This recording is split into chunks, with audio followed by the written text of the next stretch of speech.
Buenos días, mi nombre es Romina Suárez. El día de hoy les hablaré sobre las cardiopatías congénitas críticas del recién nacido junto con mis compañeros. La exposición como tal va a tener 3 momentos: la introducción, el desarrollo donde hablaremos más a profundidad sobre las distintas patologías y por último las conclusiones. En cuanto a la introducción, tenemos que estas cardiopatías congénitas van a constituir un grupo heterogéneo de malformaciones estructurales en el corazón y en los grandes vasos que van a estar presentes en el niño desde el momento del nacimiento. Estas aquí van a estar originadas por alteraciones en el desarrollo embrionario cardíaco. Esas anomalías van a representar a las malformaciones congénitas más frecuentes a nivel mundial y una causa muy relevante de mortalidad y de morbilidad tanto en pacientes neonatales como en pacientes infantiles. A nivel global se dice que tiene una prevalencia estimada o aproximada de 9 por cada 1000 nacidos vivos y este número incluso está en incremento progresivo que se ha observado en las últimas décadas por un fenómeno atribuido a una mayor capacidad diagnóstica, a un mayor acceso a ecocardiografías, a un mejor diagnóstico prenatal e incluso a los pacientes que tienen una mayor supervivencia con estas patologías. Dentro de este grupo vamos a tener un subconjunto importante y particular que van a corresponder a las cardiopatías congénitas críticas del recién nacido. Estas aquí las vamos a definir como aquellas malformaciones, patologías cardíacas que requieren diagnóstico y tratamiento médico o quirúrgico durante los primeros días o primeras semanas de nacimiento. ¿Esto por qué? Porque lo que buscamos principalmente será evitar el colapso hemodinámico, la hipoxemia grave, lo que sería el shock o incluso la muerte del paciente. Estas cardiopatías pueden incluso no manifestarse clínicamente durante el nacimiento y descompensarse de forma brusca o abrupta tras el cierre fisiológico del conducto arterioso. Por esto es que es indispensable su detección precoz. En este contexto vamos a tener que el tamizaje neonatal mediante la oximetría de pulso se ha considerado como una estrategia muy eficaz, segura y de bajo costo que nos ayuda a identificar de manera temprana las cardiopatías congénitas críticas. Esto aquí nos va a permitir una intervención oportuna que va a mejorar significativamente el pronóstico y que va a reducir la mortalidad a las cuales están asociadas estas patologías. Por ello, el conocimiento de las principales cardiopatías congénitas, su fisiopatología, sus manifestaciones clínicas e incluso hallazgos complementarios básicos nos va a resultar fundamental en la formación médica en la que estamos actualmente. Continuando con lo que sería el desarrollo, tendremos la primera patología, que es la comunicación interauricular. Este de aquí es un defecto congénito que va a estar principalmente caracterizado por la presencia de una abertura en el septo interauricular que nos va a permitir que el paso de sangre se dé desde la aurícula izquierda hacia la aurícula derecha. Esto de aquí debido al gradiente de presión fisiológico que va a haber entre ambas cavidades. Este shunt que va a haber de izquierda a derecha va a generar como tal una sobrecarga crónica de volumen en las cavidades. ¿Qué cavidades? Tendremos que va a generarla en la aurícula y el ventrículo derecho. Esto aquí ya comúnmente nos va a conducir a una dilatación progresiva de estas cavidades e incluso a un aumento del flujo sanguíneo pulmonar. Con el paso del tiempo, la exposición que vamos a tener sostenida del lecho pulmonar vascular al hiperflujo puede incluso llegar a producir remodelado vascular y desarrollo de hipertensión pulmonar. Esta situación en estadios ya avanzados va a favorecer a la aparición de arritmias auriculares e incluso a falla cardíaca derecha. Viendo la silla desde un punto de vista clínico, más que nada, esta de aquí suele ser asintomática en la infancia, motivo por el cual muchas veces el diagnóstico se va a retrasar hasta la adolescencia, incluso ha habido casos que es diagnosticado en la edad adulta. En otras etapas, donde la enfermedad va a estar un poco más avanzada, los pacientes pueden llegar a presentar disnea de esfuerzos, fatiga, intolerancia al ejercicio, palpitaciones que van a ser usualmente secundarias a arritmias auriculares e infecciones respiratorias que van a ser más recurrentes en la infancia. Anatómicamente tendremos algunas variantes, pero las principales y las cuales vamos a mencionar aquí serán la silla tipo ostium secundum, que es la principal, seguida de la silla de ostium primum, y entre otras también importantes tenemos el seno venoso y el seno coronario. En cuanto a los exámenes, tenemos que el electrocardiograma suele mostrar una desviación del eje hacia la derecha y un bloqueo incompleto de la rama derecha, además de reflujo de la sobrecarga de cavidades derechas, mientras que en la cardiografía de tórax lo que vamos a poder observar es una cardiomegalia a expensas del corazón o de la parte derecha, y un aumento en la vascularización pulmonar en defectos hemodinámicamente significativos. Mi nombre es Deslendi Cubi y el tema sobre el cual voy a hablar es comunicación interventricular? Bueno, para empezar, tenemos que la comunicación interventricular consiste en un defecto del septo interventricular que permite el paso de sangre desde el ventrículo izquierdo hacia el ventrículo derecho. Tenemos que la magnitud del shunt depende también del tamaño del defecto y también de la relación entre las resistencias vasculares sistémicas y las resistencias vasculares pulmonares. Tenemos que si hay unos defectos muy pequeños o en caso de que haya defectos pequeños, el flujo es limitado y la repercusión hemodinámica es muy mínima. Mientras que si existen defectos que son grandes, estos llegan a producir un aumento importante del flujo pulmonar y también llegan a producir una sobrecarga de volumen del ventrículo izquierdo, con un riesgo muy grande de hipertensión pulmonar progresiva. Tenemos que si esta condición persiste sin un tratamiento, puede llegar a desarrollarse una enfermedad vascular pulmonar irreversible e inversión del shunt. En este caso, si se da esto, da lugar al síndrome de Eisenmenger.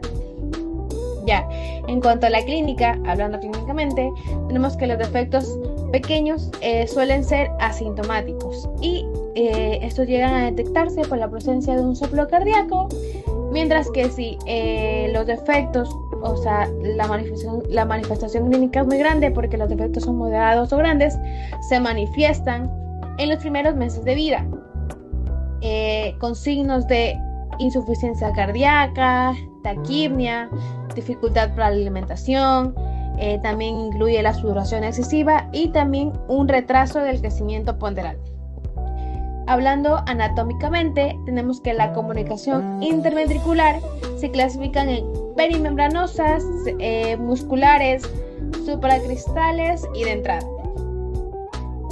En cuanto al electrocardiograma, al EKG, tenemos que eso puede llegar a ser normal cuando los defectos son muy pequeños, pero si se produce un defecto significativo, hay un defecto grande, el EKG muestra una hipertrofia ventricular izquierda o biventricular, dependiendo también del grado de sobrecarga, mientras que si hacemos una radiografía, en este caso el paciente, la radiografía de tórax, suele relevar una cardiomegalia y también un aumento de la vascularización pulmonar.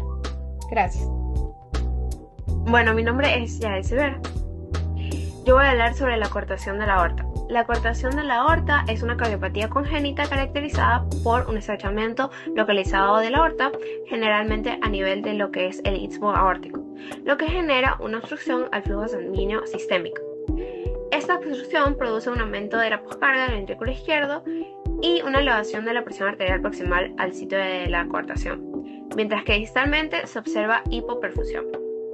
En el recién nacido, la perfusión sistémica puede depender del conducto arterioso, por lo que el cierre fisiológico del ductus puede desencadenar un deterioro hemodinámico brusco con shock y acidosis metabólica. El cuadro clínico varía según la edad y la severidad de la obstrucción. En el periodo neonatal, los pacientes pueden presentar insuficiencia cardíaca aguda y colapso circulatorio, mientras que en niños mayores y adultos es característico el hallazgo de hipertensión arterial en extremidades superiores, asociada a pulsos femorales débiles o ausentes, claudicación de miembros inferiores y cefaleas. En el electrocardiograma suele mostrar signos de hipertrofia ventricular izquierda y la radiografía de tórax puede evidenciar cardiomegalia. El clásico signo también de 3 en el contorno aórtico y muescas costales secundarias al desarrollo de circulación colateral en formas crónicas. Mi nombre es Isaí Dillon y el tema que me tocó es la persistencia del conducto arterioso. La persistencia del conducto arterioso se produce cuando el conducto que conecta la aorta con la arteria pulmonar durante la vida fetal no se cierra tras el nacimiento. Esto va a generar un shunt de izquierda a derecha con paso de sangre desde la aorta hacia la circulación pulmonar, lo que va a incrementar el flujo pulmonar y va a provocar una sobrecarga de volumen del ventrículo izquierdo. La persistencia del conducto arterioso es particularmente frecuente en recién nacidos prematuros, en quienes el impacto hemodinámico puede ser más severo debido a la inmadurez cardiovascular y pulmonar. Clínicamente, los pacientes con persistencia del conducto arterioso suelen ser asintomáticos, mientras que los defectos moderados o grandes se manifiestan con insuficiencia cardíaca, taquipnea, dificultad respiratoria y retraso del crecimiento. En prematuros, la persistencia del conducto arterioso se asocia además con mayor riesgo de complicaciones respiratorias y sistémicas. El electrocardiograma muestra hipertrofia ventricular izquierda en defectos significativos y la radiografía de tórax evidencia cardiomegalia y aumento de la vascularización pulmonar, reflejo del hiperflujo. Mi nombre es Doménica Zipa y yo les voy a hablar sobre la malformación de Epstein. La malformación de Epstein es una cardiopatía congénita poco frecuente, caracterizada por una anomalía de la válvula tricúspide, en la cual los valos valvulares se van a encontrar desplazados apicalmente dentro del ventrículo derecho. Esta alteración va a producir una insuficiencia tricúspidea, una auriculización de una porción del ventrículo derecho y una disminución del flujo pulmonar efectivo, lo que va a condicionar a un bajo gasto cardíaco y a una sobrecarga de la aurícula derecha.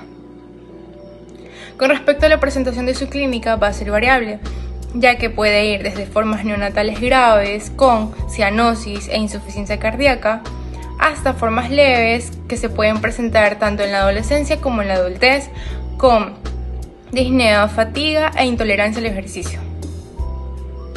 También es frecuente asociarlo con comunicación interauricular y arritmias supraventriculares, incluyendo el síndrome de Wolff-Parkinson-White.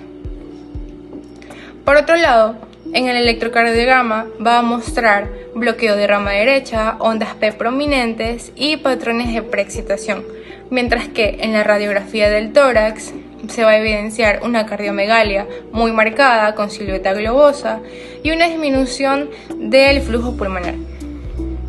Hola, ¿qué tal? Mi nombre es Hans Daniel Fazaña y yo les voy a hablar sobre la tetralogía de Fallot.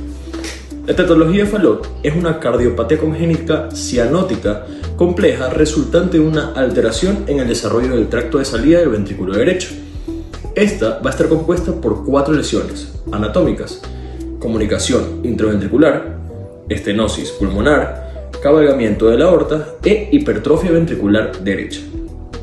La obstrucción al flujo pulmonar es la determinante principal de la fisiopatología, ya que condiciona el grado de shunt, derecha-izquierda, y por ende también la severidad de la cianosis. Ahora vamos a dar las conclusiones. Las cardiopatías congénitas constituyen las malformaciones congénitas más frecuentes a nivel mundial y representan una causa significativa de morbilidad y mortalidad neonatal e infantil. Su elevada prevalencia, junto con el aumento progresivo de la supervivencia gracias a los avances diagnósticos y terapéuticos, ha generado una población creciente de pacientes que requieren seguimiento médico especializado desde la infancia hasta la edad adulta. Este escenario resalta la importancia de una adecuada formación médica en el reconocimiento y en el manejo de estas patologías, así como estrategias de detección temprana que permitan intervenir oportunamente y mejorar el pronóstico a largo plazo. La fisiopatología específica de cada cardiopatía congénita determina su expresión clínica y su evolución natural. Los defectos con shunt izquierda-derecha, como la comunicación interauricular, la comunicación interventricular y la persistencia del conducto arterioso, generan inicialmente hiperflujo pulmonar y sobrecarga de volumen, mientras que las cardiopatías cianóticas complejas, como la tetralogía de Fallot y la malformación de Epstein, se van a caracterizar por alteraciones del flujo pulmonar y shunt derecha-izquierda. Comprender estos mecanismos es fundamental para poder interpretar los síntomas, anticipar complicaciones y orientar las decisiones diagnósticas y terapéuticas. A pesar de los avances en técnicas de imagen, el electrocardiograma y la radiografía de tórax continúan siendo herramientas esenciales en la evaluación inicial de las cardiopatías congénitas. Ambos estudios permiten identificar patrones de sobrecarga de cavidades, como alteraciones del eje eléctrico, también arritmias y cambios en la silueta cardíaca o en la vascularización pulmonar, proporcionando información valiosa sobre la repercusión hemodinámica del efecto o orientando hacia el diagnóstico antes de estudios más complejos o invasivos. El diagnóstico temprano de las cardiopatías congénitas, especialmente de aquellas consideradas críticas en el recién nacido, es determinante para poder así reducir la morbimortalidad del paciente. La implementación del tamizaje neonatal mediante oximetría de pulso ha permitido identificar de forma temprana defectos graves que pueden pasar desapercibidos en el recién nacido, facilitando así la instauración rápida del tratamiento médico o quirúrgico. El manejo oportuno mejora de manera significativa la supervivencia y reduce las complicaciones, asimismo como optimiza la calidad de vida de los pacientes afectados. El tratamiento quirúrgico o intervencionista de las cardiopatías congénitas no implica la resolución definitiva del problema. En muchos de los casos, muchos pacientes requieren una vigilancia de por vida debido al riesgo de complicaciones tardías, como las arritmias, la disfunción ventricular, la hipertensión pulmonar o el deterioro de la válvula.